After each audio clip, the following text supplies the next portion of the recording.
మనకి రానున్న రోజుల్లో శంకర్ విలాస్ ఫ్లైఓవర్ బ్రిడ్జ్ ఏర్పాటు చేసుకుంటున్నాం. ఇప్పటికే డిమాలిషన్ వర్క్స్ అన్ని జరుగుతా ఉన్నాయి.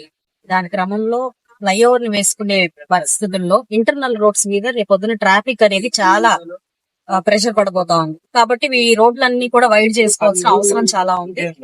ఈ నేపథ్యంలోనే ప్రతి ఇంటర్నల్ రోడ్ ని సందర్శించడం, దాని మీద ఉన్న ఎంక్రోచ్మెంట్స్ మీద దృష్టి పెట్టడం, దాని వైడ్ ఎలాగా ఏ మేరకు చేసుకోవచ్చో చూడటం, ఇవన్నీ మేము ఇందులో భాగంగా గౌరవ కమిషనర్ గారితో కలిపి విస్తృతంగా పర్యటించడం జరుగుతా ఉంది. అండ్ ఇంకొకటి ఏంటంటే, ఎప్పటి నుంచో ప్రజల చిరకాల వాంఛ ఇక్కడ నైట్ ఫుడ్ కోర్ట్స్ ని ఏర్పాటు చేస్తే బాగుంటుంది. ఇక్కడ హాస్టలర్స్ పిల్లలు ఎక్కువగా ఉన్నారు, నైట్ ఉద్యోగస్తులు కూడా ఎక్కువ మంది ఉంటున్నారు అన్న ఒక ఆలోచనతో నైట్ ఫుడ్ కోర్ట్స్ ని ఏర్పాటు చేయాలి అని చెప్పి భావించడం జరిగింది. అయితే రీసెంట్ గా బ్రాడీపేట 4వ లైన్ వెళ్లి ప్రదర్శించడం జరిగింది. దానికంటే కూడా ఈ యొక్క 4th లైన్ చాలా వైడ్ గా ఉంది, ఇబ్బంది లేకుండా ఉంటది అన్న నేపథ్యంలో రైల్వే స్టేషన్ కూడా దగ్గరగా ఉంది. అదే విధంగా మనకి 1 టౌన్ కనెక్టివిటీ కూడా చాలా ఈజీగా ఉంటది ఈ రోడ్ అయితే అన్న ఒక ఆలోచనతో మళ్ళీ ఇటువైపు ఒకసారి వచ్చి చూద్దామన్న ఆలోచనతో ఈ రోజు కమిషనర్ గారు నేను రావడం జరిగిందండి. ఎప్పటి నుంచో కోరుకుంటున్న నైట్ కోర్ట్స్ ని ఫాస్ట్ గా ఏర్పాటు చేసుకుని ప్రజలందరికీ ఆహ్లాదభరితమైన ఒక ఎన్విరాన్మెంట్ మన గుంటూరులో క్రియేట్ చేయాలన్నదే ఇక్కడ మోటో ప్రతి ఒక్కరిది కూడా. అండ్ అదే విధంగా నైట్ కోర్ట్స్ కూడా చాలా హైజీనిక్ గా, ఆథెంటికేటివ్ గా ఉండే విధంగా కూడా ప్రయత్నం చేయబోతూ ఉన్నాము. ప్రతి ఒక్క స్టాల్ యూనిక్ గా ఉండేటట్టు అండ్ నైట్ తెచ్చుకొని మళ్ళీ వర్క్ అయిపోగానే వెళ్ళిపోయేటట్టు.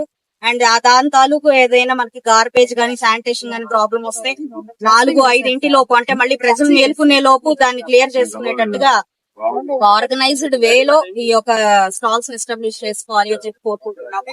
అదేవిధంగా అన్ని వెరైటీలతో మనకి తెలుసు గుంటూరు అంటేనే ఫుడ్ కి చాలా ఫేమస్ కాబట్టి అన్ని వెరైటీలతో మనం ఇక్కడ ఏర్పాటు చేసుకొని ఇటు స్ట్రీట్ వెండర్స్ ని ఎంక్రోచ్మెంట్ ప్రాసెస్ లో సైడ్ లో ఉన్న స్ట్రీట్ వెండర్స్ అందరినీ తీస్తున్న పరిస్థితి కూడా మనకి కాన్స్టిట్యున్సీ వైడ్ గా జరుగుతుంది. వాళ్ళందరినీ కూడా ఈ నైట్ ఫుడ్ కోర్ట్స్ లో అకామిడేట్ చేయొచ్చు. ఎవరిని కూడా వాళ్ళ జీవనోపాధిని మనం తీసేయాలి అనే ఆలోచన ఉన్నది కాబట్టి ఒక జోన్స్ లాగా ఏర్పాటు చేసుకోవడమో లేదా నైట్ స్ట్రీట్ ఫుడ్స్ ఏర్పాటు చేసుకుని వాళ్ళని అక్కడ అకామిడేట్ చేయడమా అన్నది ఆలోచిస్తా ఉన్నాము. సో ఆ నేపథ్యంలోనే ఇవాళ ఇలా రావడము అన్ని పర్యవేక్షించడం జరిగింది. రానున్న శ్రీరామనవమికి కానీ లేదా అంతకంటే ముందే ఈ యొక్క నైట్ స్ట్రీట్ ఫుడ్స్ ని స్టార్ట్ చేయాలి అని చెప్పారు. మరి చాలా కాలం నుంచి ప్రజల ఆకాంక్షిస్తున్నారు. అట్లనే గౌరవ ఎమ్మెల్యే గారు శ్రీమతి మెల్లా మాధవ్ గారు కూడా చాలా కాలం నుంచి గుంటూరు వెస్ట్ లో ఒక నైట్ ఫుడ్ స్ట్రీట్ పెట్టాలని చెప్పేసి ఆలోచన ఉన్నారు.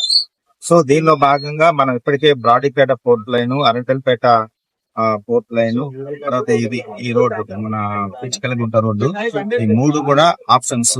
ఈ మూడిట్లో కొంత స్టేక్ హోల్డర్స్ తర్వాత పెద్దలతో కూడా ఒకసారి ఒక మీటింగ్ పెట్టుకొని వారి యొక్క అభిప్రాయం తీసుకొని ప్రజలకు ఇబ్బంది లేకుండా, ముఖ్యంగా వాహనదారులు కానీ లేకపోతే చుట్టూ ఉన్నటువంటి రెసిడెన్షియల్ ఏరియాస్ కి ఇబ్బంది లేకుండా ఈ 3 ఏరియాల్లో ఏది సూటబుల్ అనుకుంటే ఆ సూటబుల్ ప్రదేశాన్ని డిసైడ్ చేస్తాము.